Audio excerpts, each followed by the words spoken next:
For all the Jural Assemblies Part 39 Parting of the Waters February 25, 2019 by Anna von Reitz.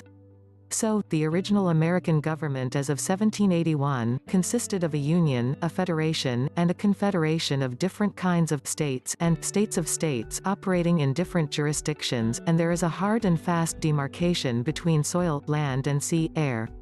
The soil, land jurisdictions are populated by people, that is, lawful persons. The sea, air jurisdictions are inhabited by persons, that is, legal persons. And never the twain shall meet, like the land is separated from the sea. The only interface is located in international jurisdiction where lawful persons populate the land and legal persons inhabit the sea, and they may be converted either unlawfully or lawfully, one into the other. What we are doing by reclaiming our birthright political status as American state nationals and American state citizens and by expatriating from all presumed territorial and municipal citizenships is to lawfully convert legal persons back into lawful persons. We are explicitly declaring our political status and officially returning our good names, our trade names, to the soil, land jurisdiction of our actual states of the Union. We are doing this specifically and one by one serving notice on the public records of the commercial corporations operating the sea and air jurisdictions so there can be no further, accidentally on purpose, mistaking us for U.S. citizens or citizens of the United States or citizens under the 14th Amendment to the Territorial Constitution reconfigured as the Articles of Incorporation for a Scottish commercial corporation that went bankrupt in 1907. So what is a State of the Union? It's the soil jurisdiction union of republican states being referenced, which holds the underlying land jurisdiction states as possessions. You could just as well read it as state belonging to the Union in the sense of ownership, while the state itself as a member of the United States of America, an unincorporated federation of states. In the same way, the states of states that were members of the original Confederation of States belong to the states in the sense of ownership. Georgia owns the state of Georgia, which operates under Georgia's sovereign letters patent. The state of Georgia, which has been mothballed since 1868 along with all the other actual federal states of states, is an American state corporation held under sovereign letters patent. These states of states can be called federal states of states, since they belong to states that are members of the Federation of States, or they can be called Confederate states because they are members of the States of America Confederation formed under the Articles of Confederation in 1781. This original Confederation of States doing business as the States of America was enabled to carry out all the business of the states in several jurisdictions: international jurisdiction of the sea, territorial jurisdiction, municipal jurisdiction, commercial jurisdiction. The States of America was a jack of all trades operating in all the jurisdictions of the sea and the air, owned and operated by the American states and people. The constitutions were to break up the functions of this original confederation doing business as the States of America. The lion's share of the business remained with the States of America under the actual federal constitution called the Constitution for the United States of America. To put it simply, the states chose to delegate certain powers to their own commercial corporations, which were then liable for providing the services stipulated under the Constitution. Another portion, the territorial functions and business, including control of the naval armed services, commercial fleet, trade policies, and U.S. territories, was split off and delegated to the British monarch under the territorial constitution called the Constitution of the United States of America. The services stipulated under this constitution were determined by treaties leading up to the end of the Revolutionary War and were administered by British territorial United States inhabitants temporarily residing in our states and the District of Columbia. As part of the Great Fraud, they try to pretend that we are all United States citizens who are unpaid volunteers working for the territorial United States and its commercial corporations while temporarily residing in our own country. Finally, a portion of the business was split off and delegated to the Temple government operated by Westminster, the so-called Inner City of London, which is an independent international city-state and part of the municipal government of Rome under the Roman Pontiff and the Holy Roman Empire. The functions of this municipal government affiliate were severely limited to the 10 miles square of the District of Columbia.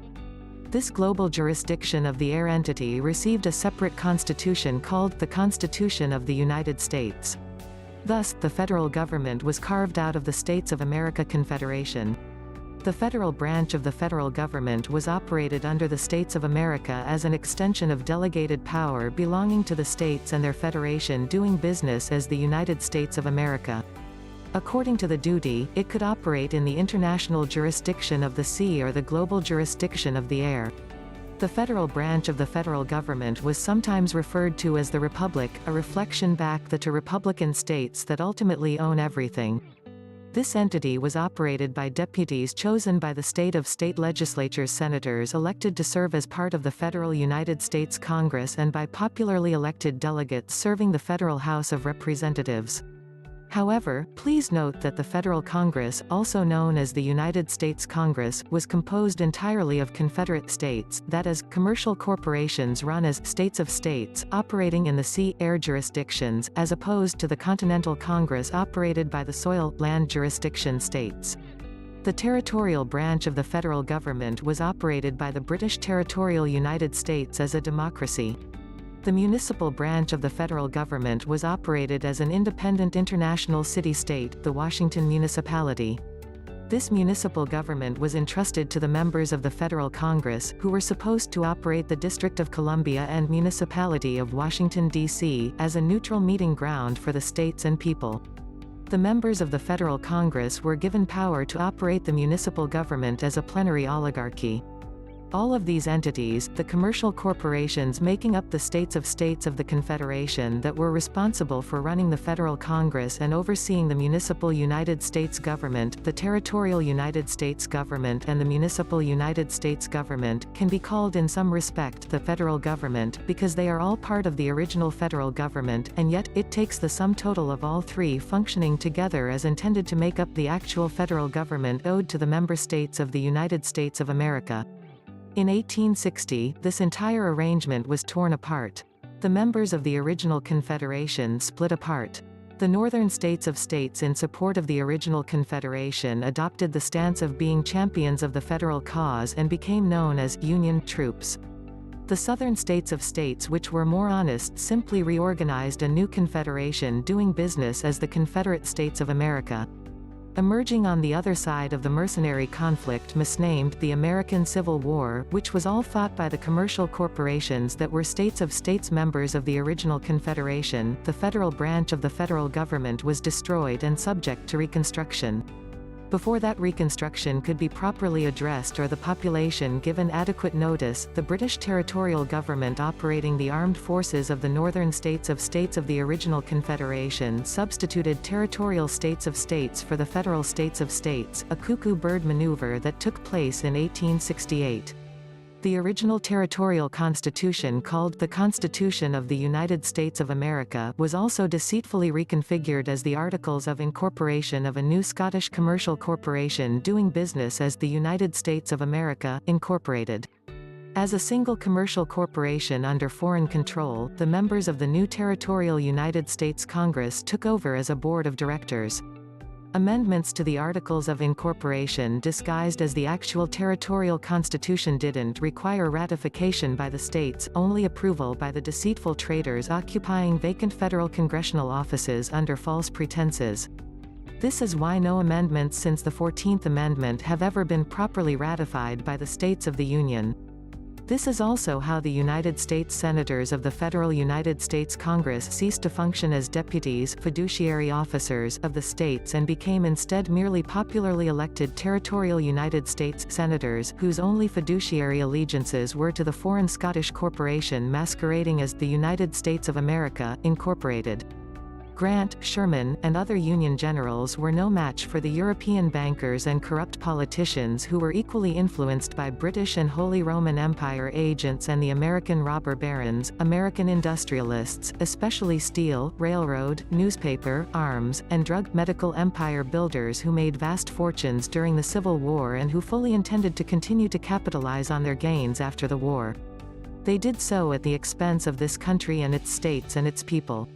And the British monarchs and the Lords Mayors of Westminster and the popes who all owed us good faith service, sat mum and ordered their minions to do likewise. Generations of American military and police and yes, even bar attorneys, have been dumbed down and told that all of this is a matter of national security. They simply haven't been told which nation's security is at risk, and as it turns out, it's Great Britain, followed closely by Westminster and Vatican City. The gross breach of trust which has taken place has no equal in the history of the world, and the damage done to our states and our people cannot be estimated either in terms of natural resources, lives, or money lost, embezzled, and frittered away by the mixed bag of criminals, British sympathizers, banker flunkies, and fools that have sat in the Territorial United States Congress ever since, all under conditions of fraud, color of law, and false pretenses. Called to account for it, John Paul II apologized, but maintained that it was our fault for wanting too many government services and not paying better attention to the corruption of the commercial corporations providing those services. Please note that the federal United States Congress, neither before nor after the Civil War, ever had any authority to interfere with the states or the people of the soil and land jurisdictions. We were never part of the Civil War, even though millions of Americans suffered and died then and for 150 years afterward as a direct result of it.